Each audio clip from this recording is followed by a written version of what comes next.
Professor doctor Abdul Rashid साहब जिन्होंने अपनी गुनाह काविशों से इस शोबे की बुनियाद रखी, और उसके बाद डॉक्टर शहनाज कादिर साहिबा, डॉक्टर मुसरत जहान साहिबा, और फिर वक्त प्रोफेसर डॉक्टर जीनत हारून साहिबा बतौर सदर शोबा अपनी खिदमत से अंजाम दे रही है। आज का ये प्रोग्राम तलबा और तालिबात के अंदर कुरान करीम की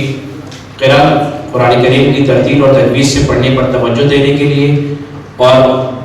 तलबा और तालिबात में हुब्ब रसूल सल्लल्लाहु अलैहि वसल्लम को उजागर करने के लिए मुनक़्क़िद किया जा रहा है। इसका मकसद ये है कि तलबा और तालिबात में जो गैर निसाबी सरगर्मियाँ हैं उनको फ़रोग़ दिया जाए और उनके अंदर जो छुपा हुआ टैलेंट है उनको उसके इजहार के लिए उनको भरपूर मौक़े फ़राहम किए जाएँ। चुनांचे इस सिलसिले में जब मैंने गुजारिश की बतौर मुशीर तलबा उमूर शुबा कुरान सुन्ना, तो हमारी चेयरपर्सन साहिबा ने फ़ौरन इस प्रोग्राम को अप्रूव किया और उसके लिए जो इक़दाम थे वो कि मैं शुक्रगुज़ार हूँ मैडम का कि उन्होंने बहुत जल्द और बहुत करीब वक्त में इस प्रोग्राम की मुझे इजाज़त दी और हमने इस प्रोग्राम को अल्हम्दुलिल्लाह आज ये प्रोग्राम मुनाक़िद पसीर है।